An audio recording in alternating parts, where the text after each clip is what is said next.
Kami hormati para dosen dan staf Universitas Terbuka, Ya, serta saudara-saudara, Bapak Ibu kita peserta akan seminar yang kami mengikuti muliakan. seminar Selamat datang dan dari selamat bergabung pada hari ini UT Selasa 8 November terkait 2022 dalam acara seminar nasional dengan tema dana Refleksi BOS Kritis pusat Formulasi dan terkait Implementasi Kebijakan Dana BOS, mengkritisi Harapan dan Realita penggunaan Dasar BOS Pendidikan. khususnya Seminar ini diselenggarakan di secara luring dan tingkat daring sekolah dengan dasar menggunakan keynote speaker dan dan pembicara yang startup luar biasa dan mumpuni di bidangnya. mengimplementasikan Puji syukur marilah kita panjatkan kehadirat Allah Subhanahu wa Ta'ala yang telah melimpahkan rahmat dan karunia-Nya sehingga pada hari ini kita dapat berkumpul bersama pada kesempatan kali ini. Hadirin yang saya hormati, izinkan saya Adisti Syabrina selaku pembawa acara akan membacakan susunan acara seminar nasional pada hari ini oleh Inspektur Jenderal Kementerian Pendidikan dan Kebudayaan, Dr. Katarina Mulyana SHMH. Arahan sekaligus membuka acara secara resmi oleh Wakil Rektor 1 Universitas Terbuka. Yang terhormat Bapak Dr. Muhammad Yunus SSMA, kami persilahkan. Yang terhormat Ibu Dr. Katarina Mulyana Girsang SHMH, Inspektur Jenderal Kementerian Pendidikan dan Kebudayaan Riset dan Teknologi Republik Indonesia, sebagai keynote speaker pada pagi hari ini, kerjasama dan pengembangan sistem, serta para kepala unit dan pimpinan di lingkungan UT yang hadir dalam seminar ini, teman-teman, para praktisi dari Dinas Pendidikan dan berbagai institusi yang lainnya, para kepala sekolah yang hadir pada kesempatan ini, refleksi kritis implementasi kebijakan dana BOS, harapan dan realita layanan pendidikan dasar. Kami atas nama pimpinan dan keluarga besar FISIP UT menyampaikan terima kasih yang tidak terhingga pengembangan SDM termasuk pendidikan di semua satuan pendidikan menjadi perhatian dan concern kita semuanya. Dan tentu saja pengembangan pendidikan ini harus kita lakukan sejak mereka masih dalam usia dini. Untuk memahami bagaimana kebijakan publik dan dinamika implementasinya, serta sekaligus juga forum belajar semua pihak tentang kebijakan dan implementasi dana BOS seluruh Indonesia dan diikuti oleh sekitar 800 sekarang sudah berjumlah 1.000 peserta. Semoga kegiatan sharing dan edukasi ini memberikan manfaat dan membuat pengelolaan dana BOS ke depan semakin baik dan membanggakan. Secara virtual, selamat datang dan selamat bergabung dalam acara seminar nasional kali ini. Secara luring juga telah hadir Bapak Insinyur Adi Winata MSI, terima kasih telah berkenan hadir secara luring.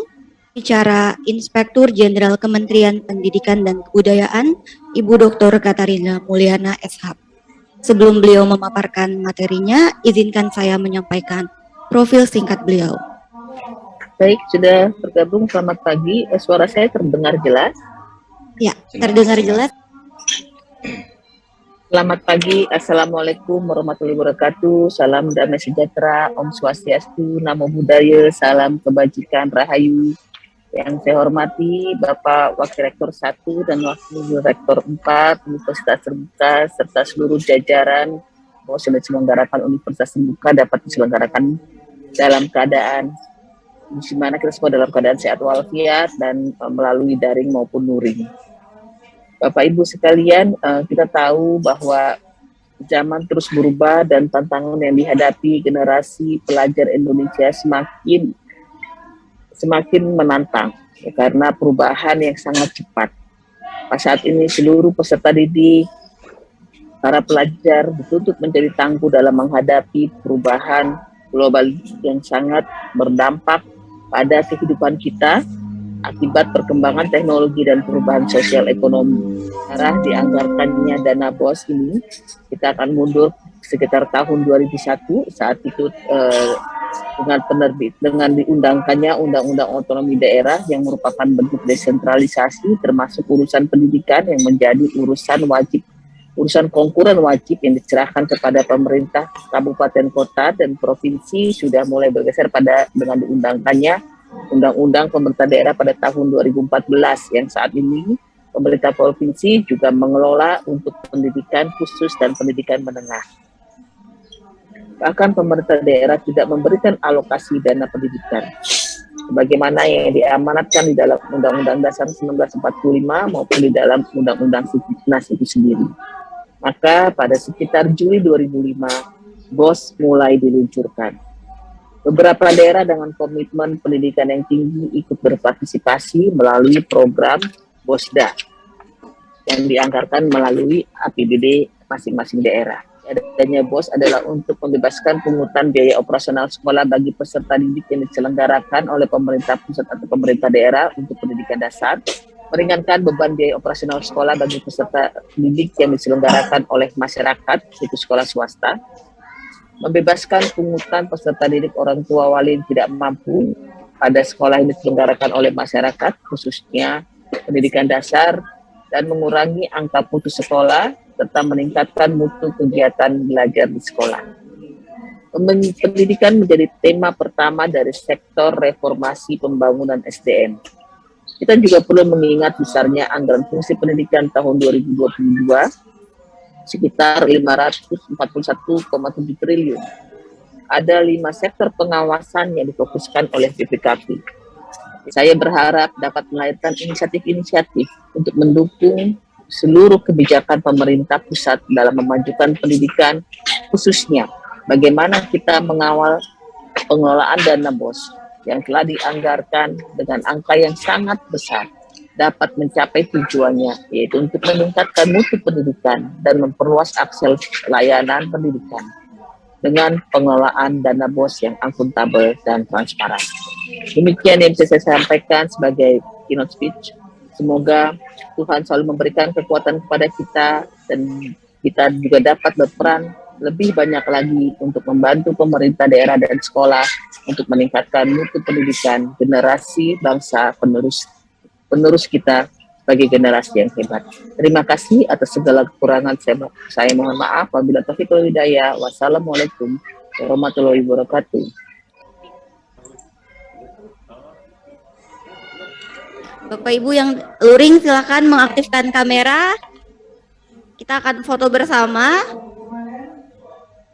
Paparan materi yang akan dipandu oleh moderator kita, Ibu Nur Ambia SAP MAP. Assalamualaikum warahmatullahi wabarakatuh. Selamat pagi dan salam sejahtera bagi kita semua. Om Swastiastu, Namo Buddhaya, salam kebajikan.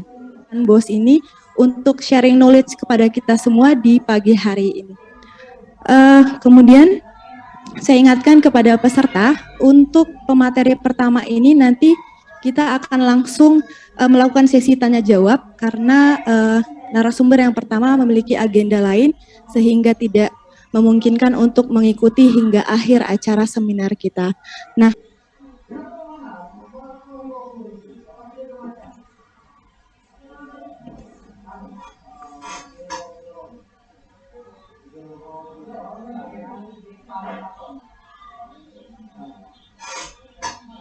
inilah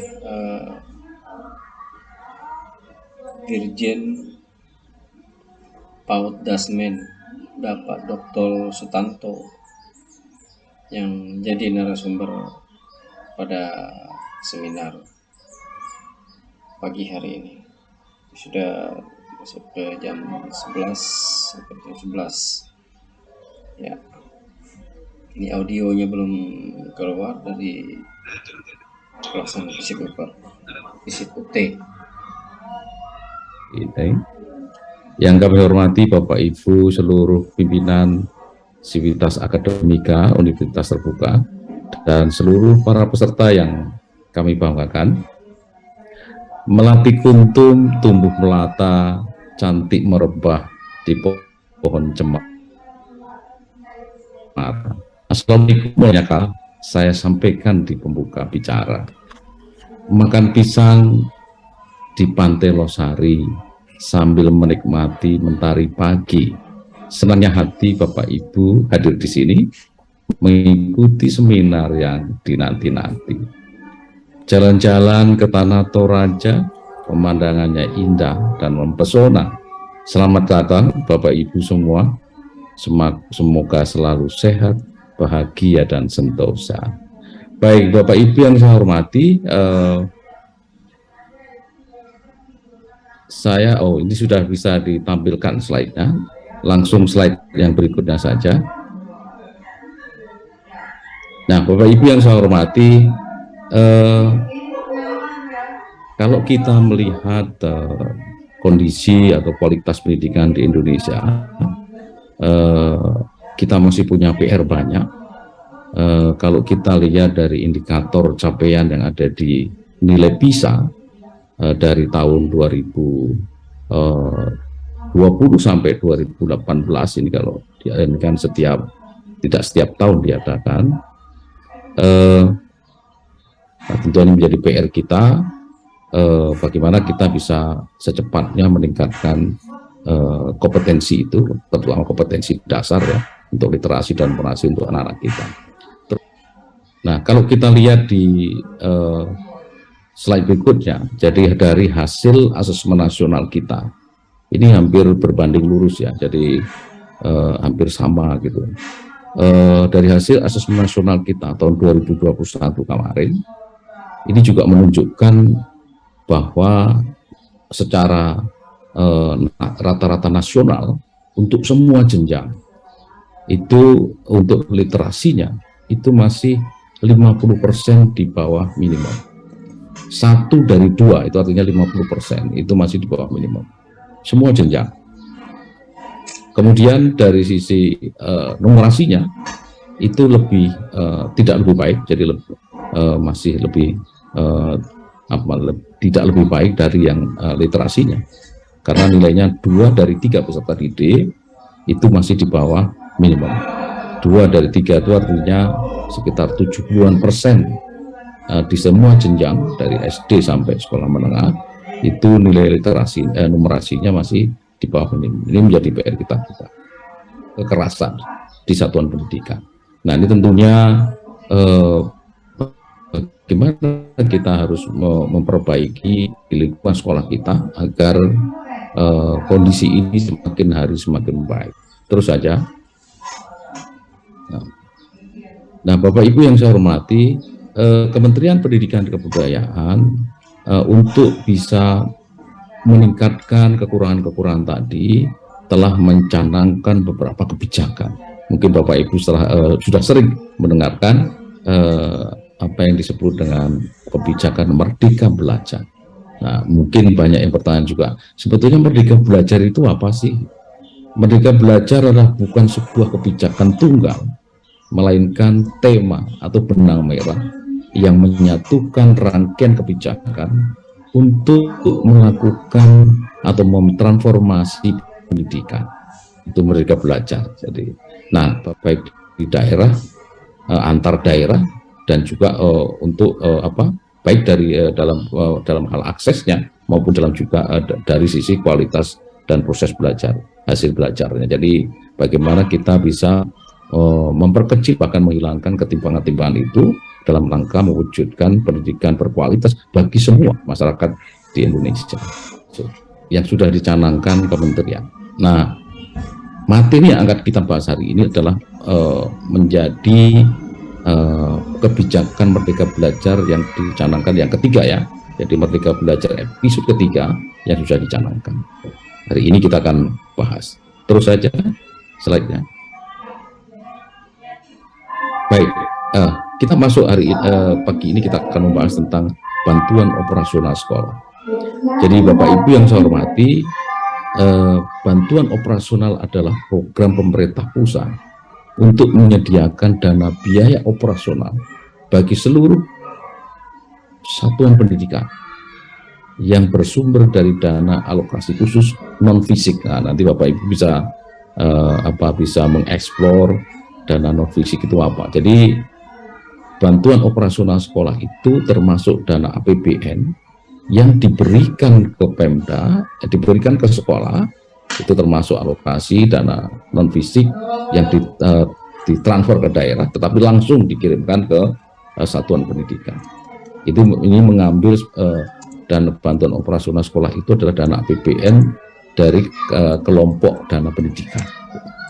Nah, Bapak Ibu, agar memahami secara mendalam tentang apa itu bantuan operasional sekolah, ada beberapa regulasi yang harus dipahami, terutama Bapak Ibu yang di satuan pendidikan ya, karena satuan pendidikan hampir semuanya satuan pendidikan itu menerima dana BOS dan BOP. Kalau di tingkat PAUD dan kesetaraan itu harus memahami beberapa regulasi agar memahami dan nanti tidak kalau ditanya siapapun, mungkin ada LSM, ada mungkin juga dari pihak penegak hukum dan sebagainya, Bapak Ibu harus memahami. Minimal memahami yang pertama tentang Peraturan Menteri Keuangan Nomor 119 tahun 2021 tentang pengelolaan dana alokasi khusus non fisik, karena secara garis besar di dalam PMK itu diatur. Yang kedua, Bapak Ibu harus memahami tentang Peraturan Menteri Pendidikan dan Kebudayaan Nomor 2 tahun 2022 tentang petunjuk teknis pengelolaan dana POS. Ini harus dipahami betul, karena di sana diatur bagaimana cara mengelola dana POS itu. Kemudian juga sebaiknya juga mempelajari Permendagri Nomor 24 tahun 2020 tentang pengelolaan dana POS pada pemerintah daerah. Nah, sebagai gambaran saja Bapak Ibu, jadi ini kami tampilkan postur anggaran pendidikan tahun 2022 di APBN. Jadi APBN kita itu totalnya itu 2.714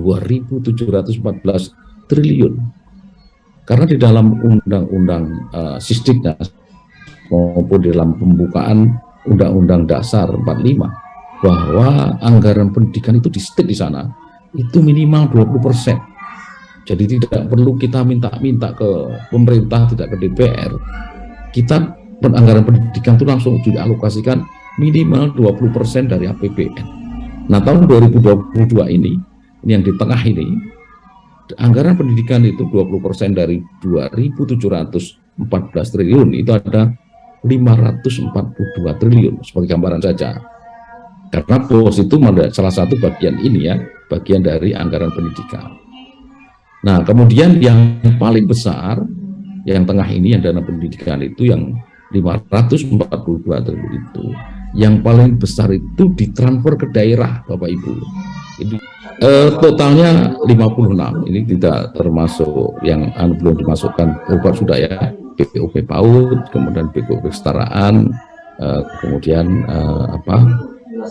juga BOS pada SD, SMP dan SMA sampai SMK dan SLB. Ini gambaran totalnya saja anggarannya tahun 2022. Nilai satuan biaya BOS dan BOP itu bervariasi sesuai dengan karakteristik daerah. Yang kedua, penyaluran BOS yang sebelumnya itu melalui Pemda sejak tahun 2021 itu langsung ke satuan pendidikan. Nah, Bapak Ibu yang saya hormati, sebelumnya biaya satuan POS itu sama rata setiap daerah. Misalnya SMA di Jakarta dengan di Jawa Tengah, dengan di Papua, dengan di Kalimantan, itu sama 1.500.000. Nah, dengan kebijakan Merdeka Belajar yang ketiga itu, Mas Menteri akhirnya setelah mendengarkan dari semua usulan dari daerah, dengan mendengarkan semua stakeholders, kemudian membuat kebijakan baru yang unit cost atau biaya satuan dari POS itu sekarang menjadi majemuk. Berbeda yang di Papua dengan yang di Jawa Tengah, yang Jawa Tengah dengan di Kalimantan itu tentunya berbeda.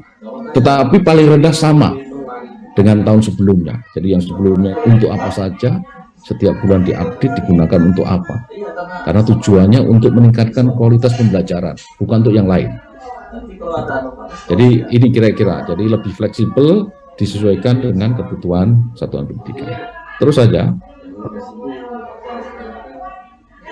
Nah, anggaran POS itu digunakan untuk apa saja? Jadi ada penggunaan dana BOS itu ada 12 item besar, bisa digunakan misalnya dari penerimaan peserta didik baru sampai untuk pembayaran insentif guru honorer, bukan untuk honor guru negeri ya, guru honorer. Jadi yang diberikan untuk bulanannya itu untuk guru honorer. Kemudian kalau ada 12 untuk pengembangan perpustakaan. Intinya adalah digunakan dari mulai penerimaan siswa baru untuk proses peningkatan pembelajaran. Ini ada 12 item. Tetapi setiap item itu diperlukan biaya berapa, itu disesuaikan dengan kebutuhan daerah. Tidak ada batasan di masing-masing itu. Secara garis besar untuk itu semua. Nah, kemudian ketika ada pandemi kemarin itu di dalam klausul ada disebutkan bisa juga digunakan untuk membiayai kebutuhan untuk pemenuhan ya, untuk PTM terbatas ya, pemenuhan tatap muka. Jadi misalnya bisa digunakan untuk membeli hand sanitizer, untuk bisa membeli masker, untuk membeli sabun untuk cuci tangan dan sebagainya, itu diperbolehkan digunakan untuk itu. Terus saja slide berikutnya. Nah, di sana juga diatur di dalam Permendikbud, diatur di judisnya kira-kira larangan apa ya, anggaran BOS itu dilarang untuk digunakan untuk apa, itu juga ada di sana. Yang jelas tidak boleh digunakan selain untuk operasional sekolah. Dipinjamkan adiknya, diberikan kepada anaknya, itu juga tidak boleh ya. Jadi dana BOS itu hanya digunakan untuk operasional sekolah, untuk membiayai bagaimana agar proses belajar mengajar itu bisa berkualitas sehingga anak-anak kita lulusannya berkualitas di akhir kelasnya ya. Itu saya kira. Terus saja slide. Nanti bisa dibaca sendiri. Terus saja.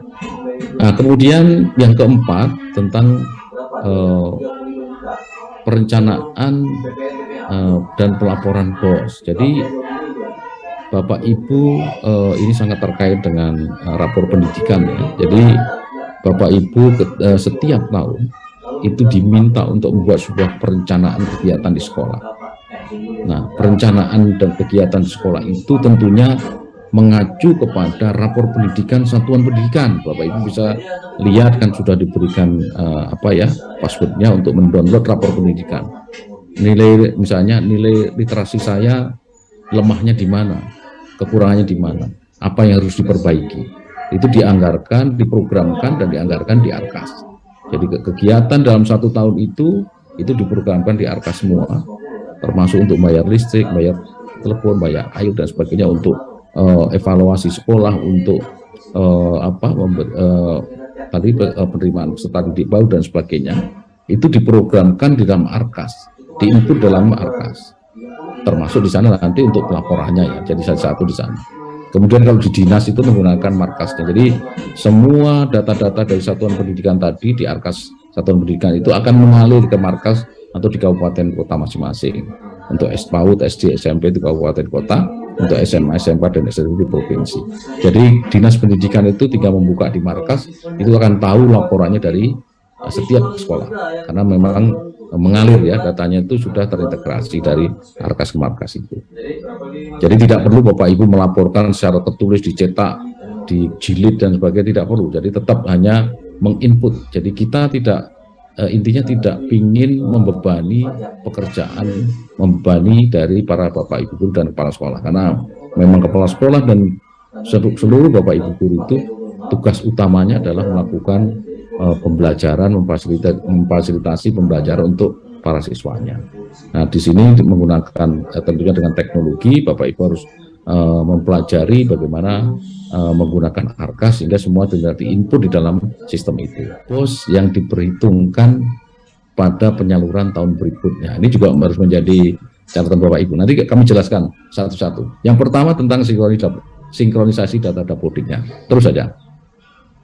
Terus slide berikutnya. Nah, Bapak Ibu, data yang digunakan untuk menghitung berapa satuan pendidikan itu menerima dana BOS itu dari Dapodik. Dan itu diambil pada tanggal 31 Agustus. tahun berjalan. Jadi misalnya tahun kemarin, tahun ini misalnya tahun 2022 di 31 Agustus itu data jumlah siswa yang ada di satuan pendidikan itu dijadikan dasar untuk menghitung kebutuhan dana BOS untuk tahun 2023 nanti. Jadi mulai tahun Januari sebagainya ada di dalam aplikasi itu bisa diinput. Nah, secara teknis bisa disampaikan oleh teman-teman tim teknisnya nanti. Terus saja slide berikutnya. Nah, kemudian mengenai perubahan rekening itu juga sering menjadi masalah. Bapak Ibu tidak sembarangan bisa merubah rekening. Karena keliru satu tulisan saja, itu bisa balik mental. Bisa mental. Itu menyebabkan gagal transfer atau retur. Jadi Bapak Ibu sekarang sudah diatur dalam Persesjen tadi yang sudah saya sampaikan di paling depan tadi, regulasi Persesjen Kemendikbudristek itu menjadi penting karena Bapak Ibu tidak boleh sembarangan mengganti nomor rekening. Ini contohnya di slide ini, yang sebelumnya ditulis SD Negeri 1 Cilangkap menjadi SDN 1 Cilangkap. Sekolahnya sama, yang dimaksud juga sama. Tapi ketika ganti begitu, belum diperbaiki di datanya, di Dapodik itu, mengikuti dari prosedur yang di Persesjen itu, kita kirim dengan SDN 1 Cilangkap itu akan mental. Karena rekeningnya di sana namanya masih SD Negeri 1 Cilangkap. Hanya negeri ditulis S saja. Itu juga akan menjadi masalah. Sehingga Bapak Ibu harus memang dikoordinasikan oleh Pemda kalau akan memperbaiki itu, kemudian nanti Pemda akan menetapkan nomor rekening yang baru dikirim nanti masuk ke kementerian. Jadi mohon tidak sembarangan mengganti karena akan merugikan Bapak Ibu sendiri di satuan pendidikan. Yang ruginya kenapa? Akan terlambat diterimanya. Yang harusnya bulan Januari diterima karena rekeningnya keliru, mental itu jadi gagal transfer dan itu perbaikannya perlu waktu lagi. Sehingga Bapak Ibu akan menerima dana BOS-nya akan terlambat. Itu yang salah satu penyebab juga kenapa sering terlambat. Terus saja. Kemudian, standarisasi rekening tadi ada kaitan yang pertama tadi. Jadi sekarang sudah diatur di Persesjen nomor. Terus saja. Oh, cukup. Baik. Bapak makan roti di sebuah halaman, duduk di atas sebuah bangku. Sepenuh hati saya sampaikan dan terima kasih atas kehadiran Bapak dan Ibu. Demikian Bapak Ibu yang dapat kami sampaikan. Kalau ada hal-hal yang kurang berkenan, mohon dimaafkan. Assalamualaikum warahmatullahi wabarakatuh. Secara luring yang akan bertanya kepada Bapak secara luring. Selamat pagi Bapak Ibu semua beserta jajaran Kemendikbudristekdikti. Mohon izin bertanya terkait dengan kesenjangan ataupun gap dari pengawasan dari khususnya untuk dana BOP di Kemendikbud dengan sekolah, karena seperti yang saya tahu tuh di daerah 3T itu terbelakang, terpencil dan pokoknya 3T. Nah itu sering banget saya mendapat info atau kabar dari tetangga terkait dengan dana BOS-nya dan bagaimana langkah atau solusi. Tadi masih manual ya. Tadi sebetulnya sudah saya jelaskan di depan. Jadi mulai tahun 2021 kemarin dana BOS dan kalau untuk BOP baru tahun 2020 tadi tahun ini itu sudah disesuaikan dengan tingkat kemahalan daerah. Memang sebelum tahun 2021 itu sama rata memang. Jadi untuk misalnya unit cost atau biaya satuan di Papua dengan di Jawa Tengah dan di Kalimantan itu sama. Sedangkan kan tingkat kemahalannya berbeda-beda. Terutama di 3T ya. 3T itu memang di sana memang tingkat kemahalannya lebih tinggi tentunya karena memang dari sisi transportasinya perlu waktu dan jarak yang memang cukup jauh. Sehingga untuk mulai tahun 2021 itu sudah variatif. Jadi biaya satuan BOS di setiap satuan pendidikan itu sudah majemuk, berbeda antara daerah satu dengan yang lain. Tadi sudah saya sampaikan di sana misalnya di Jawa Tengah misalnya untuk SMA itu rata-rata 1.500.000, di Papua itu sampai 3 juta lebih. Jadi 2 kali lipat. Termasuk daerah 3T, itu daerah 3T-nya di mana pasti akan lebih mahal ya, lebih tinggi daripada di daerah-daerah yang bukan 3T. Itu saya kira Mbak Moderator, terima kasih. Nah, ini Bapak ada pertanyaan dari Yayasan Pendidikan Bakti Persada Nusantara, ini dari YouTube. Pertanyaannya, 25% dari APBD itu apakah termasuk pegawai honor yang di Disdikpora, kabupaten atau kota? Mungkin bisa langsung dijawab, Bapak. Baik, terima kasih. Jadi bukan 25% ya, jadi anggaran pendidikan itu kan 20%. Jadi itu memang ketentuan di pembukaan Undang-Undang Dasar 1945 itu di state di sana. Jadi pemerintah harus mengalokasikan dana pendidikan itu minimal 20%, termasuk pemerintah daerah maksudnya ya. Nah, dana itu kan tadi sudah saya sampaikan, yang paling besar itu di transfer daerah, itu ya, di transfer ke daerah. Tadi ada 54% ya, hampir 300 miliar triliun ke daerah. Nah, yang paling besar memang kan digunakan untuk DAU ya. Nah, DAU itu digunakan yang paling besar lagi untuk gaji PNS, guru PNS. Nah, kemudian jadi gaji yang tiap bulan PNS itu ada dari dana transfer daerah itu, dari dana pendidikan ya. Nah, kemudian yang di sekolah itu karena selain guru-gurunya sudah diberikan gaji PNS-nya, kemudian sekarang sudah ada P3K ya, itu juga digaji lewat transfer daerah itu. Kemudian yang masih ada yang honorer, yang tentunya aturan honorernya itu ada di dalam ketentuan tersendiri, itu bisa diberikan insentifnya itu dari dana BOS di setiap sekolah itu. Jadi kalau pertanyaan tadi apakah termasuk yang ada di kantor-kantor itu tadi ya, coba ditayangkan pertanyaan tadi.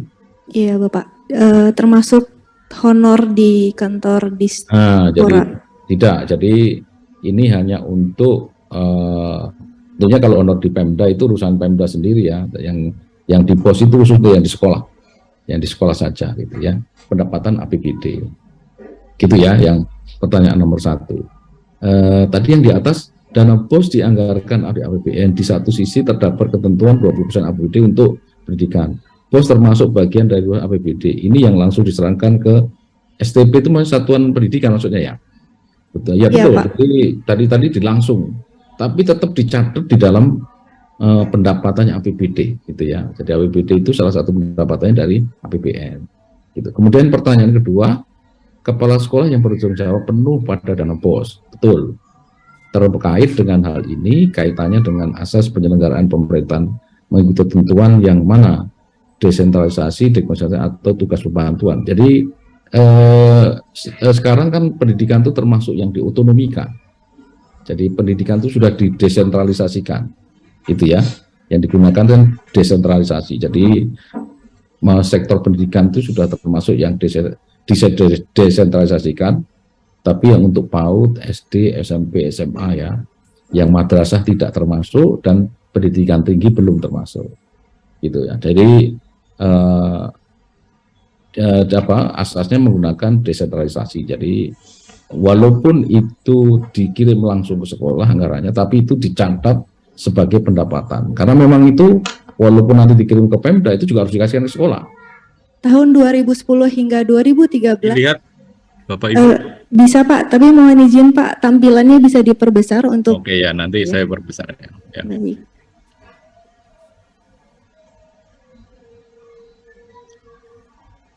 Ya, bisa dilihat? Sudah Pak, sudah. Baik, terima kasih. Bismillahirrahmanirrahim. Assalamualaikum warahmatullahi wabarakatuh. Selamat siang, salam sejahtera untuk kita semua. Om Swastiastu, Namo Buddhaya, Rahayu, Bapak Ibu, salam kebajikan, salam sehat selalu.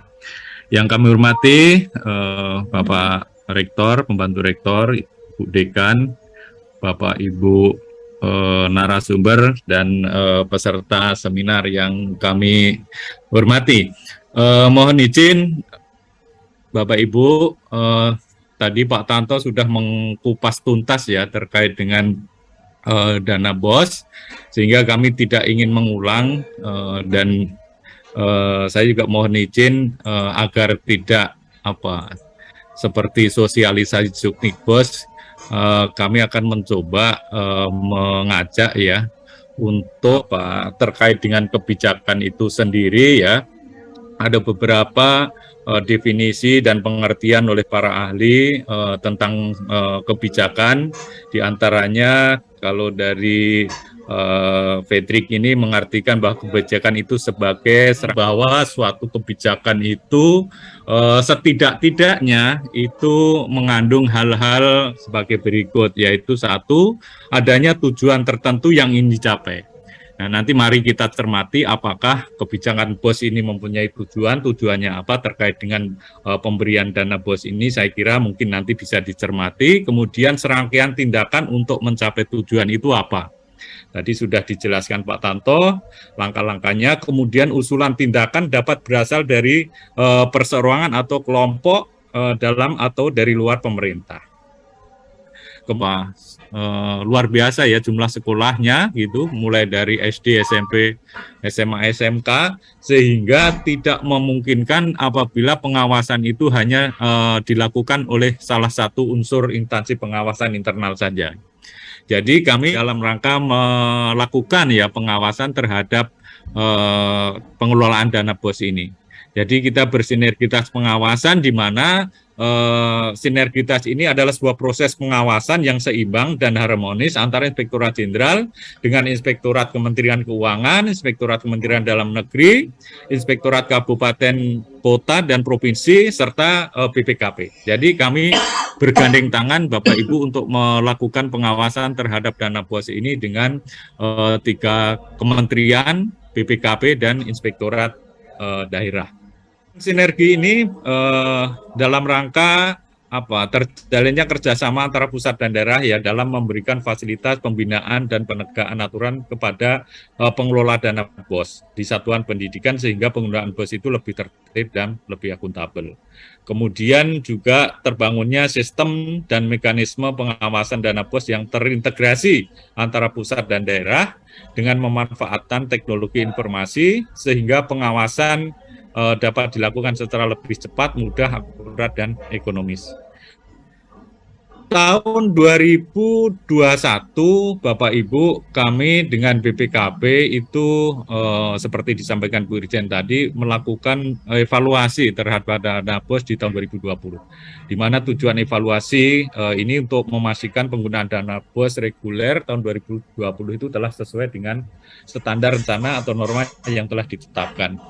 Nah, ada beberapa catatan yang menarik, Bapak Ibu, dari hasil evaluasi terhadap penggunaan dana BOS ini, di mana itu kan ada larangan ya, larangan dana BOS untuk digunakan hal-hal yang seperti di layar ini. Namun demikian dari hasil evaluasi kami dengan BPKP ternyata masih ada saja gitu larangan-larangan ini yang dilanggar gitu. Jadi masih ada dana yang dipinjamkan kepada pihak lain, kemudian ada sewa aplikasi yang mestinya itu bukan beban dari sekolah, pembiayaan kegiatan yang tidak menjadi skala prioritas dan sebagainya. Ini sekedar catatan hasil evaluasi kami terhadap penggunaan dana BOS. Dan ini menjadi salah satu indikator atau referensi. Atau mungkin Bapak Ibu kalau sudah melakukan penelitian bisa disampaikan kira-kira apa hasilnya terhadap kebijakan BOS ini terkait dengan 2 hal tadi. Satu, perluasan akses, dan yang kedua adalah peningkatan mutu. Saya kira itu Bapak Ibu sekedar tambahan yang disampaikan Pak Tanto dan narasumber sebelumnya. Lebih kurangnya mohon maaf. Wassalamualaikum warahmatullahi wabarakatuh. Kepada Ibu Dr. Siti Aisyah MSI, waktu dipersilakan.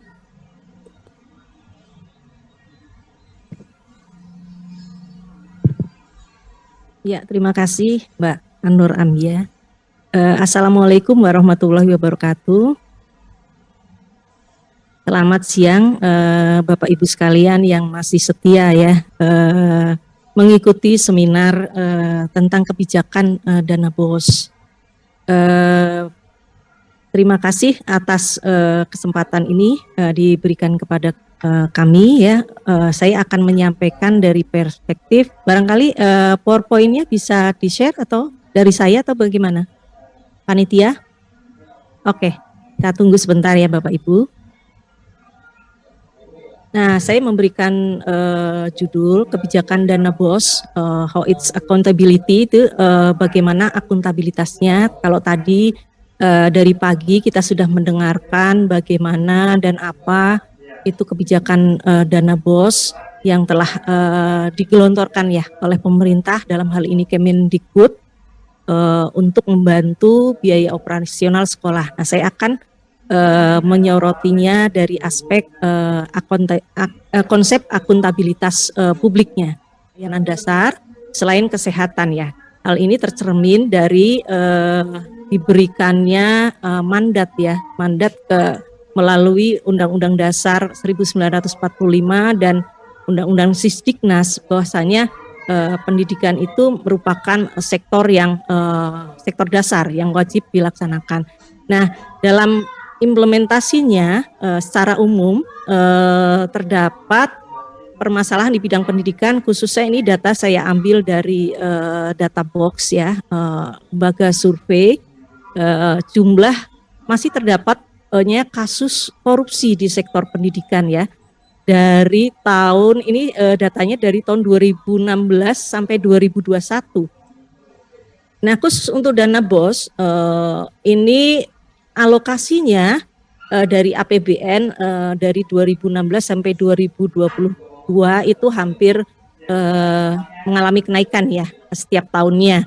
Dari kemudian selain dana BOS ada dana bantuan operasional penyelenggaraan PAUD ya, BOP PAUD, kemudian ada juga BOP untuk pendidikan kesetaraan. Kesetaraan itu seperti di Kemenak, kemudian paket ABC dan lain sebagainya.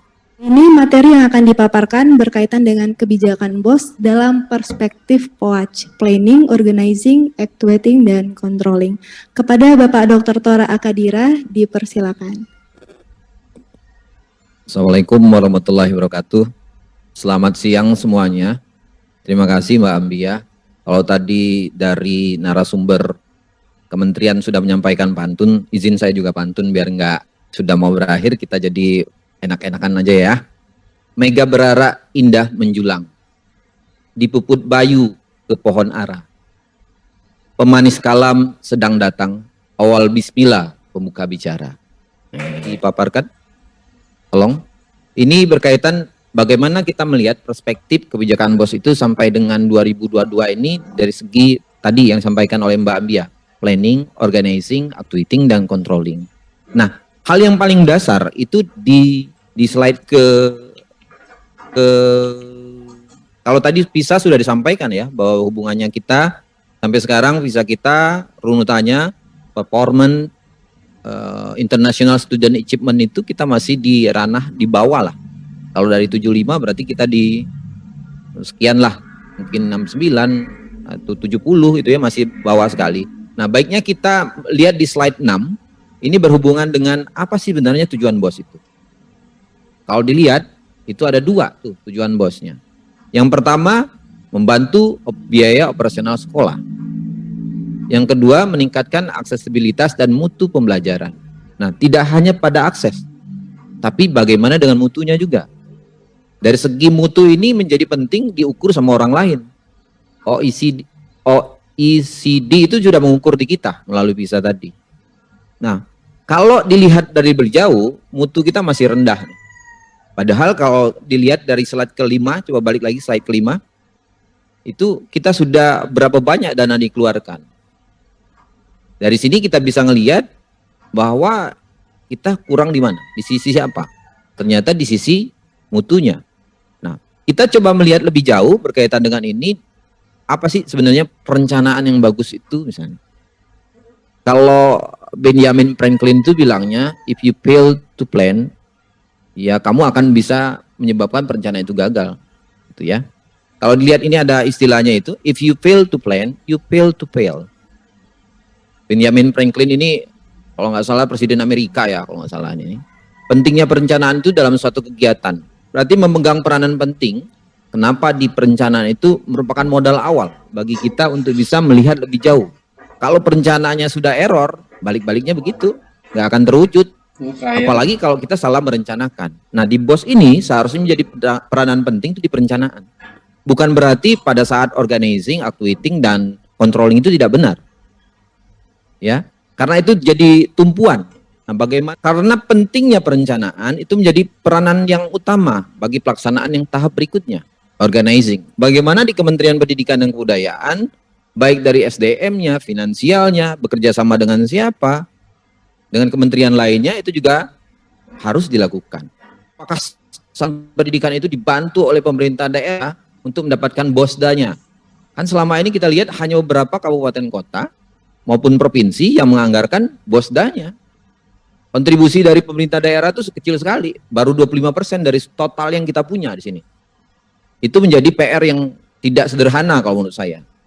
Jadi tidak bisa hanya Kementerian Pendidikan dan Kebudayaan saja yang harus bergerak, tapi PR itu diserahkan juga ke pemerintah dan daerah dan satuan pendidikan.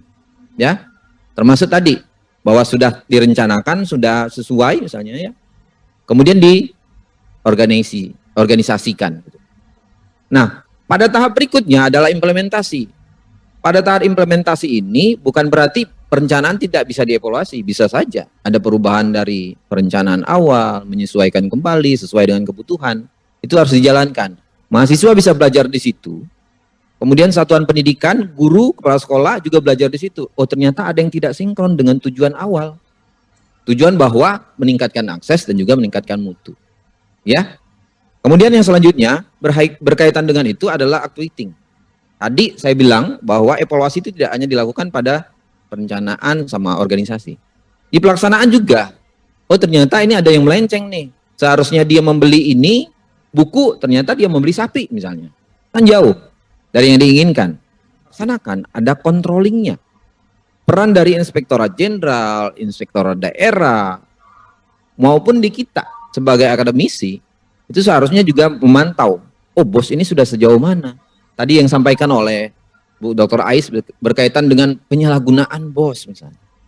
Itu menjadi poin penting lah kalau menurut saya di lingkup dalam kebijakan BOS ini dari planning, organizing, actuating, dan controllingnya. Nah, beberapa kali kita menghadapi, misalnya saya pernah menjadi saksi ahli di berbagai daerah itu misalnya, berkaitan dengan dana BOS ini. Ternyata yang tidak dicerminkan di situ seorang kepala sekolah misalnya. Ini dari segi kapasitas ya. Kepala sekolah itu tidak tahu tentang BOS awalnya. Mereka tidak tahu tentang hukumnya. Mereka tidak tahu tentang keuangannya, cara mengaturnya seperti apa. Seorang kepala sekolah, saya umpamakan, contoh, dia berasal dari guru sejarah. Tiba-tiba dia harus menjadi kepala sekolah dengan segala tanggung jawab yang ada di pundak. Belajar pendidikan dasar itu sudah lama dicanangkan harus tercapai. Kemudian yang kedua, tadi juga sudah disampaikan oleh narasumber terkait dengan mutu kita yang masih mungkin di level bawah.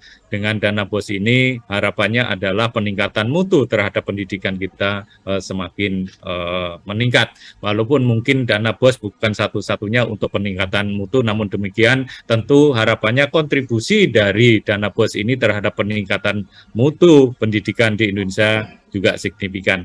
Saya kira itu, terima kasih Mbak Moderator. Baik, terima kasih Bapak. Mungkin dilanjutkan dengan Ibu Dr. Aisyah untuk closing statement-nya. Ya, terima kasih. Di penutup penghujung acara ini saya ingin memberikan closing statement bahwasanya dana BOS ini kan uang rakyat ya, uang rakyat yang berasal dari APBN itu uang rakyat kemudian dipergunakan untuk rakyat ya. Kembali pada paradigma demokrasi tadi dari rakyat, oleh rakyat dan untuk rakyat. Oleh karena itu penggunaannya pun seharusnya ditujukan untuk mewujudkan dalam rangka mencerdaskan kehidupan bangsa. Meskipun tahapan-tahapan menuju ke arah itu diperlukan perencanaan yang matang dan monitoring dan lain sebagainya. Oleh karena itu saya mengapresiasi kebijakan dana BOS itu sebagai bagian dari upaya mencerdaskan kehidupan bangsa. Demikian, Mbak. Terima kasih. Terima kasih Ibu. Kemudian dilanjutkan dengan Bapak Dr. Tora. Terima kasih Mbak Ambia. Jadi Bapak dan Ibu sekalian, penting bahwa kita memahami kebijakan BOS itu dari perencanaan, pengorganisasian, implementasinya, dan pengawasannya. Itu tidak bisa dipisahkan satu sama lainnya. Dia terus bergulir dari perencanaan, kemudian tadi perorganisasian, sampai akhirnya dievaluasi. Ya. Dan berhubungan dengan itu, tidak bisa Kementerian Pendidikan dan Kebudayaan itu sendiri berdirinya. Dia harus bisa merangkul yang lainnya. DPR bisa jadi, DPRD bisa juga. Dinas Pendidikan Kabupaten Kota termasuk di dalamnya. Dan terakhir Satuan Pendidikan. Supaya tujuan tadi yang awal kita sebutkan akses dan mutu yang disampaikan oleh Pak Sutoyo, Bu Ais, itu bisa tercapai. Kita masih banyak PR yang harus kita lakukan untuk perbaikan ke depan di kebijakan BOS ini. Terima kasih. Baik, terima kasih saya ucapkan kepada para narasumber atas pemaparan yang sangat luar biasa di seminar nasional tentang implementasi kebijakan dana BOS ini. Semoga apa yang telah kita didiskusikan tadi benar-benar dapat meningkatkan wawasan kita terhadap kebijakan dana BOS. Sebelum saya akhiri, saya ingatkan kepada para peserta untuk mengisi link evaluasi karena berkaitan dengan sertifikat. Apabila ada jarum yang patah, janganlah disimpan dalam hati, dalam laci. Apabila ada kesalahan kata, janganlah disimpan dalam hati. Kepada Allah saya mohon ampun dan kepada hadirin sekalian saya minta maaf. Saya akhiri, wabillahi taufik wal hidayah. Wassalamualaikum warahmatullahi wabarakatuh.